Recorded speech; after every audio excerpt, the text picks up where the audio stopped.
Hey, salutations chers humains en voie d'évolution et bienvenue sur ma plateforme Philippe Bouchard, guide de vie. Aujourd'hui, je vais te parler d'un sujet que je tiens vraiment à cœur. En fait, tout le pourquoi que j'ai créé ça se base là-dessus. C'est le fait que l'humain, selon moi, l'humain c'est un dieu. Et j'essaie toutes sortes de stratagèmes pour essayer de t'expliquer ça. Puis quand je me filmais, je regardais, j'étais jamais satisfait, tu sais. Puis on me disait tout, ben Phil, il faut que tu commences quelque part, etc. Je disais, oui, mais non, je le filais pas. Puis là, je comprends. Je comprends en ce moment. Puis en fait, ça fait un bout que j'ai compris, sauf que je n'étais pas rendu à l'étape de l'accepter pour le mettre en pratique, cette compréhension-là. Et c'est le fait que si je veux te convaincre que l'humain c'est un dieu, si je veux te démontrer à quel point que l'humain c'est un dieu, c'est pas en te le disant, c'est en te le montrant. Qu'est-ce que je fais de ma vie pour croire que l'humain c'est un dieu? C'est fou, hein? Fait que je suis prêt. Je me sens prêt en ce moment. En fait, non, je suis crissement pas prêt pour être honnête, je suis vraiment pas prêt. Mais c'est le genre de choses que tu n'es jamais prêt, tant autant que tu le fais pas. Tu n'es jamais vraiment prêt à aller au-delà de tes peurs. Non. La journée que tu es prêt, c'est quand tu as le courage d'y aller. Et c'est pour ça que je me dis que je suis prêt, parce que j'ai le courage. Simplement. C'est bien? Donc, on travaille de ça pour amener à comprendre un peu le concept du pouvoir de l'être humain. Je veux t'emmener à te poser des questions existentielles. Et ça, clairement, ça ne fait pas partie vraiment des habitudes de vie des gens. Parce que se poser des questions existentielles, c'est comme accepter de faire une recherche dans un sujet auquel tu n'auras pas la réponse. C'est fucking emmerdant. C'est normal que ce soit emmerdant, on était à l'école. Clairement, tu viens de comprendre bien des affaires quand tu comprends la répercussion que ça a eu sur ta vie, le concept ou l'idéologie, parce que n'oublie pas, l'école, c'est une école de pensée, OK? Donc, c'est pas des détenteurs de vérité infuse, non, loin de là. Donc, dans cette situation-là, tu vas comprendre les répercussions que ça a eu dans leur vision des choses. Et c'est pour ça que l'humain a de la misère à se définir en tant qu'être humain, parce qu'il voit une facette de l'intelligence et non l'ensemble de l'intelligence, puis on nous manipule pour justement mieux nous contrôler. Bon, théorie de complot pas, je m'en calisse, ça, je suis en train de te dire les choses telles qu'elles sont et comment moi je vois les choses, et je peux te le prouver de plein de façons. Donc, en premier lieu, OK? Je vais rester dans cette thématique-là. Je vais te poser 5 questions existentielles qui nous concernent tous et qui est important de se poser. La première étape, la vie. Qu'est-ce qu'est la vie? Hein? Ça, clairement, ce genre de questions-là, je me suis posé quand j'ai évité un accident. En fait, j'en reviens même pas comment ça s'est passé. Je vais te conter ça un jour. Et puis, clairement, c'est ça que j'ai fait à la vie. OK, collègue, t'as mon attention. Je t'écoute. J'avais comme 18 ans, 18-19 ans. Mais, ouais, la vie.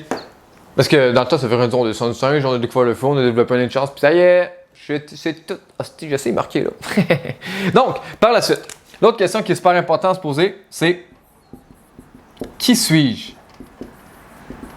Là, pas moi, toi. C'est la question que tu vas t'amener à te poser. Qui tu es? J'avais autour de 21-22 ans, c'est là que j'ai commencé à me poser ce genre de questions. Clairement, je n'étais pas au bout de mes pattes. Ça me prend environ 9 ans. Environ 9 ans, ouais. Pour que j'arrive à répondre à une question qui, à l'intérieur de moi, j'étais à l'aise. Parce que quand je tentais de répondre à cette question-là, je donnais une réponse qui était plus affiliée à cette question, qui est l'humain. Donc, qui suis-je? Je répondais à la définition de mon corps, de mon ego, de ma personnalité, de mes qualités, défauts, bref, tout ce qui est corporel. Mais il y a un fond de vérité derrière ça de qui tu es réellement. Parce que qui tu es, je vais t'expliquer ça d'une façon très simple, OK?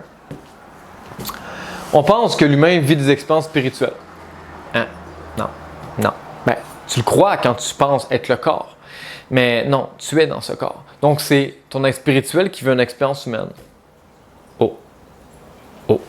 Donc, pour accepter de vivre sa vie en croyant que tu es Dieu, il faut que tu acceptes de vivre ta vie en sachant que tu es un être spirituel qui habite ce corps.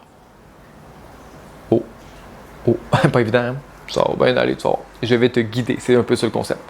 Donc, 4e point. Le monde. Dans quel monde vivons-nous? Et ça, c'est super important de se poser ce genre de questions-là, surtout depuis 2019, parce qu'on s'est rendu compte de beaucoup de choses. On s'est rendu compte de quoi ils étaient capables pour atteindre leur but. On s'est rendu compte également de nous-mêmes, en cas de crise, comment on agit. Beaucoup de gens se sont rendus compte à quel point ils ne se connaissaient pas. Et c'est pour ça que tu étais prêt à accepter l'inacceptable, parce que tu ne savais pas quoi faire dans un moment où tu ne sais pas quoi faire. Donc, la seule chose que tu sais faire, c'est obéir. Fait que tu fais quoi? Tu obéis. Ils te menacent, tu obéis. Et en même temps, c'est là que tu apprends la beauté de la vie. J'ai un exemple. Moi, c'est dans les ténèbres que j'ai appris la beauté de la vie, de l'amour, de la lumière. C'est drôle pareil, hein? Mais quand tu regardes le yin et le yang, tu comprends que dans la lumière, il y a des ténèbres. Et dans les ténèbres, il y a de la lumière. Donc, ça signifie que même dans le plus pur de la lumière, tu vas sombrer dans les ténèbres. Tu n'as pas le choix. Donc, 4 questions existentielles. La dernière, Et là, moins qu'une, qu'on tente depuis je sais pas combien de milliers d'années de répondre. Le Dieu, ben en fait, Dieu. Qui est Dieu? La religion parle de Dieu, mais Dieu parle pas de religion. Ça, c'est très important. OK? Dieu n'a jamais pas de religion. Non, non, non. Il a dit aimez-vous les uns les autres, vivez ensemble, vous êtes connectés, blablabla, mais il n'a jamais dit fondez une image, puis vous allez croire et vénérer. Non, non, non. Je le dis tout de suite. Donc, pourquoi je dis ça? En fait, c'est très simple. C'est parce que, justement, ça n'a jamais été ordonné de fonder une religion. Le christianisme était fondé par Rome. Moïse était avec des tablettes. Puis après, bon, en fait, même l'histoire là, tout est falsifié. Clairement, regarder dans le passé, dans cette étape-là, c'est pas tant important, même si c'est quand même super important, mais c'est ce que c'est pas dans ta juridiction ni la mienne. Ça, je vais en venir. Ta juridiction, c'est toi. C'est toi. Dès que tu concentres sur toi, le reste va venir. Donc, on concentre beaucoup d'énergie sur ce qu'est le monde. Mais on ne se prend pas vraiment de la bonne façon. On se concentre sur les médias, on regarde l'opinion des autres. Mais pour comprendre le concept du monde, il faut se comprendre soi. Pour ça, je mets les deux. Mais le problème avec soi-même, c'est que l'humain, c'est pas... C'est quoi un humain? Est-ce que tu sais pourquoi? C'est trop simple. C'est parce que tu sais pas t'es qui. Pourquoi tu sais pas t'es qui? C'est dur à accepter, mais c'est la vie. Parce que tu es une personne. Tu te considères comme une personne. Même les gens que je vois qui sont super éduqués, puis cultivés, puis qui ont je sais pas combien de decks, puis des affaires de même, là, des decks, des doctorats. En tout cas, moi, je m'en crise des petites pommes, t'as pas les comment. Donc, ils utilisent le terme personne. Ah, attends une minute. Hey, y a-tu quelqu'un? Ah non, il y a personne. Tu comprends? Mais quand je regarde dehors, je vois qu'il y en a 10. 10 personnes dehors. Intéressant, hein? C'est fou pareil, hein? J'utilise le terme personne pour désigner rien et en même temps un nombre d'humains. Quand tu regardes la définition du dictionnaire, okay, sa définition, il y en a deux. Tu as son étymologie, sa racine. Ça vient du mot grec persona, qui signifie l'art de mettre un masque.